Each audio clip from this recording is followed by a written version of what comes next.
MVP, the most obvious one. Lamar Jackson. Yeah, absolutely. Lamar Jackson, Russell Wilson, those two for sure. Those are the guys that are still sitting on top for me, and it hasn't changed. There's one guy I want to throw into the conversation. I know I said Go. Deshaun Watson last week. Deshaun's still having a great year. Yep. There's one more guy, though, I want to throw out there. And first, I'm going to try to get I'm going to go ahead and tell you who it is, and I'm going to tell you the numbers after, okay? The person is Kirk Cousins. Ooh, interesting. Now, you're probably thinking to yourself, why would you have Kirk Cousins as your MVP candidate? I'm going to pull up the actual stats right now on my phone so I can make sure to get the exact ones. I've heard people talk about that. I've heard people talk that Kirk Cousins should be in the MVP race. Look what he's done. But it's just, to me, yeah, he's had a fantastic season. But when you just look at the other quarterbacks that have played, you know, Wilson and Lamar Jackson, I don't think he even comes close. But I'm interested. I'm intrigued. What do you got? All right. 2,700 yards passing. Yep. 21 touchdowns. 3 interceptions. With a completion percentage of 70.6. Yeah. See, that's amazing. That's quiet consideration for MVP. Him and Aaron Rodgers are putting up very, very similar numbers right now.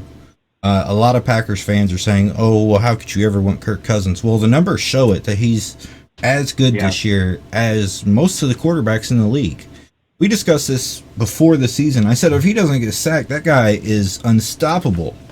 And he's showing it this year. He doesn't have the 12 interceptions this year. He has 3 because he's not getting sacked. But let's go ahead and get off the MVP talk. So I want to talk about Rookie of the Years. Obviously, I still think Offensive Rookie of the Year is Josh Jacobs. Anybody else you see that's really standing out, maybe? No, Josh Jacobs is still my front runner, and I still have Murray sitting at second. Other than that, I really don't have much for that. I think that we didn't get that many offensive rookies that are really taking off this season. But Josh Jacobs has been incredible. I think he's going to have an off game this week, I will say, although they are playing the Jets. The Jets have an amazing run defense. I think that it's going to be up to the passing game for Oakland to win that football game, but I like Josh Jacobs. All right. Defensively, I got 3 people now. I had Josh Allen. Mm-hmm. I had Nick Bosa. And a guy I've been watching all year. He's been good. He's getting a lot of pass rushes. And now he's the player of the week this week, and he deserved it because he had 4 sacks this week. I'm talking about Sax Crosby out there in Oakland. This guy looks like, I think he could get 10 sacks this year if he keeps up. Way they're looking right now, and he said it in the post-game interview. I was watching it. They said, last week we pinned our ears back. We started hitting at the quarterback. And it looks like we're just riding that train. Well, let me tell you, if they're just riding that train, Max Crosby's going to have 12 sacks by the end of this year because he is that good on the edge. He just pushes people's hands away. One of the biggest things is a defensive lineman. I've said when we were talking about Chase Young, I said that he doesn't use his hands much on the edge right now in college because he doesn't have to. Max Crosby is beating people's hands away like I've never seen. He's one of the best hand fighters I've seen in defensive lines for a rookie, mind you. He just knows what he's doing on the edge, and he just knows how to control the tackle. So it'd be interesting to see him going forward. I think next year he's going to have an even better year because he's going to be used to the game now.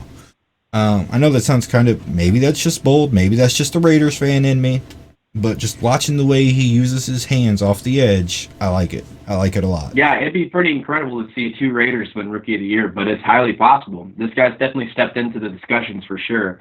Winning Defensive Rookie of the Week or Defensive Player of the Week last week, incredible.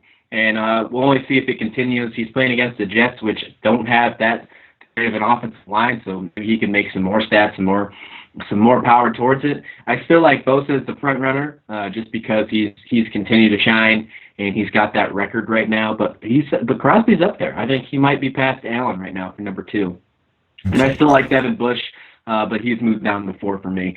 But yeah, I think we've definitely had some more defensive rookies. They've been more impressive to me than the offensive rookies so far this season. Yeah, defensive rookies is where it's at this year. It seems like the offensive rookies are still trying to get used to the game, other than Josh Jacobs and Murray. The only reason I don't really take Murray is because I've watched him play, and sometimes I'm like, oh man, he's a really good quarterback. Then other times I'm like, why are you doing circles in the pocket instead of just standing there for a second and keep looking downfield. You didn't even need to move. Nobody's even pressuring you. Quit moving around. He literally 5 times this year, I can count 5 times easily. I could pull clips up and post them to Tough Talk of where he just does circles in the pocket until he gets himself sacked. Yep. He's definitely got room to grow. He's for sure has room to grow. That's not pocket presence. That's pocket scaredness. Yeah, no, you're right. But I mean, that's rookie mistakes, and that's why I think it's tough to win Rookie of the Year as a quarterback because you see those rookie mistakes. But Josh Jacobs is just having an incredible season. He's breaking Raiders franchise records. I don't think that anybody's going to touch him for Rookie of the Year. I think he wins unanimous. Talking about other rookies I've seen too, real quick. And I'm going to compare it to Murray because I think it's a great comparison. Ryan Finley made his debut for the Bengals last week. Or 2 weeks ago now, sorry. And his pocket presence, the way he was able to hold up the pocket, move around, manipulate the pocket, the way he was able to do that is how pro quarterbacks do it. Whereas Kyler Murray, he's just over there running around in circles, just wasting energy and getting his team holds. I don't like it. So I'm hoping that can change. If there's one thing I would change in his game would be his pocket presence. If I could give him Ryan Finley's pocket presence, he'd be Rookie of the Year this year, and his team would have way more wins. I'm just saying it like that right now. Let's get into the best bets for this week.